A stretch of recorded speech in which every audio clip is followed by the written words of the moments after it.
Faites attention, ne pensez pas que nous ne vous sentons pas. En tant que des hommes et des responsables, les citoyens supportent le coût du mouvement des prix.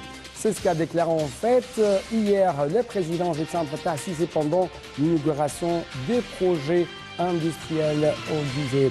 Mesdames et messieurs, bonsoir. Je suis Hanifa, l'animateur qui va vous accompagner durant les prochaines minutes qui sont l'âge, durant avec plus de précision, 50 minutes qui sont l'âge de cette nouvelle édition de Direct, votre fenêtre sur les grands sujets qui ont émaillé la scène égyptienne. Bien sûr, en fait, ce que je viens de vous annoncer il y a quelques instants, ce ne sont que parmi les grands messages qui ont été lancés par le président durant les dernières 48 heures, parce qu'aujourd'hui, il y avait encore, si je peux dire, des directives et des déclarations très importantes concernant le port ici en Égypte. Donc, cette édition sera divisée ou répartie en deux segments. Premièrement, ce sont les messages, ce sont, si je peux dire quand même, les réponses du président égyptien à l'égard de quelques questions proposées. C'est que dans la rue égyptienne concernant les prix, concernant les mesures prises par l'État égyptien pour alléger les fardeaux économiques qui sont incombés sur les citoyens égyptiens aujourd'hui dans cette crise mondiale qui a bien sûr des retombées sur les citoyens égyptiens. Et encore une fois, Monsieur le Président a souligné dans d'autres interventions que le grand héros de cette réforme économique, c'est l'homme égyptien. Donc ça sera la première partie de cette édition, mais la deuxième partie ou le deuxième segment, ça sera donc le bilan diplomatique de 2022. La vision de l'Égypte à l'égard de quelques questions, que ce soit régionales ou internationales, quelques questions concernant la Syrie, concernant l'Irak, concernant le changement climatique, concernant le bon voisinage, qui est l'un des principes sur lesquels se base la politique étrangère de l'Égypte, et concernant quand même la vision de l'Égypte à l'égard du barrage de la Renaissance. Donc, plusieurs questions. On va essayer de les proposer, mais justement, nous devons tout de suite commencer par cet événement qui a pris place aujourd'hui. Le président Abdel Fattah El-Sisi a examiné la modernisation des ports égyptiens. Pourquoi? C'est ce qu'on va savoir. En fait, dans une réunion avec Dr Moustapha Madbouli, le Premier ministre bien sûr, le ministre des Transports, quand même, M. Kamel Ouazir, le conseiller du président pour la planification urbaine, Amir Sayed, cette question a été proposée devant le président égyptien Abdel Fattah El-Sisi. Au cours de la réunion, M. le président Abdel Fattah El-Sisi a fait le suivi de la modernisation des systèmes de port par la République. Le président a par ailleurs donné des directives de développer les ports d'une manière globale qui s'étend en région aux alentours afin de créer des zones logistiques qui puissent soutenir le mouvement du commerce, de l'exportation et de l'importation. Le but est de renforcer davantage la position géographique de l'Égypte en tant que centre logistique mondial. De son côté, le ministre des Transports a passé en revue les efforts de modernisation de ports, création de nouveaux quais, systèmes de gestion, partenariats pour tirer profit de l'expertise étrangère. Parmi donc les plans, M. Ouazir a souligné le projet du grand port d'Alexandrie qui renfermera le port actuel d'Alexandrie, le port de Dkhela et le port Amax, sans oublier le développement des ports de Damiette et Port Saïd. Donc, en fait, c'était quelques images qu'on vient de vous proposer concernant ces projets qui ont été inaugurés hier. Mais justement, pendant ça, hier également, il y avait, si je peux dire, un événement très, très important. Le président de la République, M. Abdel Fattah El-Sisi, a ordonné que tous les besoins d'une femme âgée assise sur un trottoir soient satisfaits.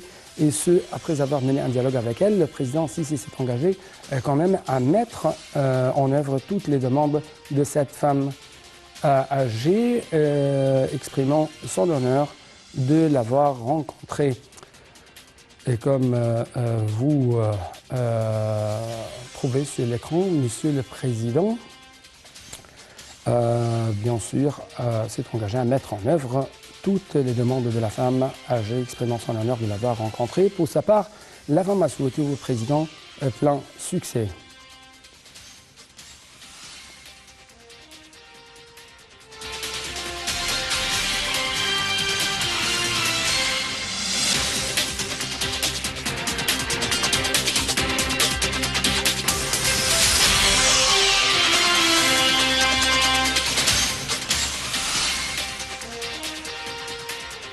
En fait, en réaction, une coalition de partis égyptiens et des ONG, des fonds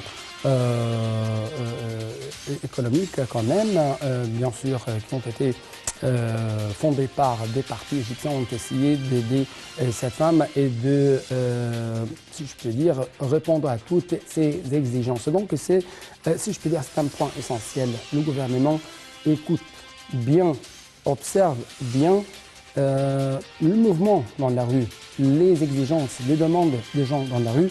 Et quand même, hier, il y avait un message très important de la part du président égyptien Fattah al-Sisi en s'adressant au peuple égyptien.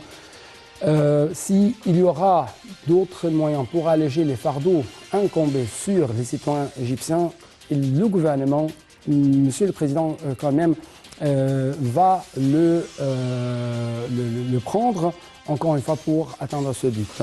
Donc, je dois vous rappeler que hier, le président Fattah al-Sisi a assisté à l'inauguration de 2 usines de production de gaz médico-industriel et d'une centrale tri-génération complexe des industries chimiques à Abu Rawash, où on aura déguisé les explications dans ce reportage d'Aïchel.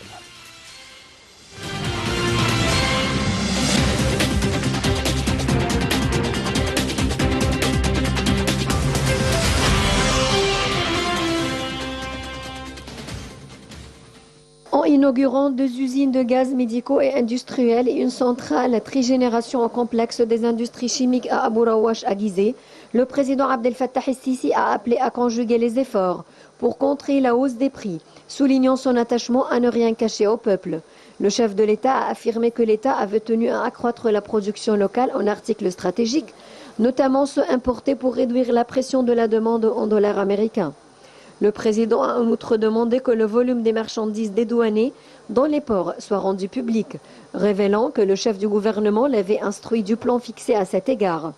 Les banques égyptiennes vont assurer les crédits budgétaires nécessaires pour libérer des marchandises, jugeant important de publier les données connexes pour barrer la voie aux rumeurs, a ajouté le président.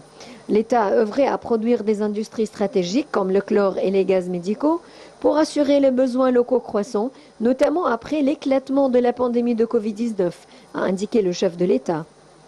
Nous cherchons également à subvenir à nos besoins en hydrogène et à assurer une stabilité quant à l'accessibilité aux instants agricoles, a fait savoir le président al-Sisi.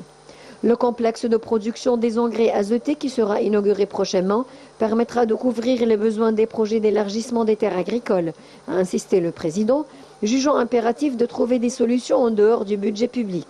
Le président al-Sisi a estimé nécessaire que chaque ministère ou organe public se dote d'une structure d'épargne à l'image de celle du canal de Suez, rappelant qu'un tel procédé avait permis d'engranger depuis 1975 près de 220 milliards de dollars.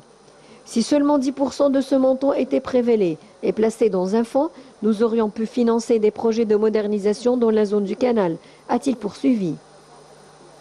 Le chef de l'État s'est référé à l'exemple du fonds du ministère de la Santé et de la Population, ayant permis de moderniser certains hôpitaux, ainsi qu'à celui de l'habitat à travers lequel les liquidités sont mobilisées pour construire 1 million de logements par an.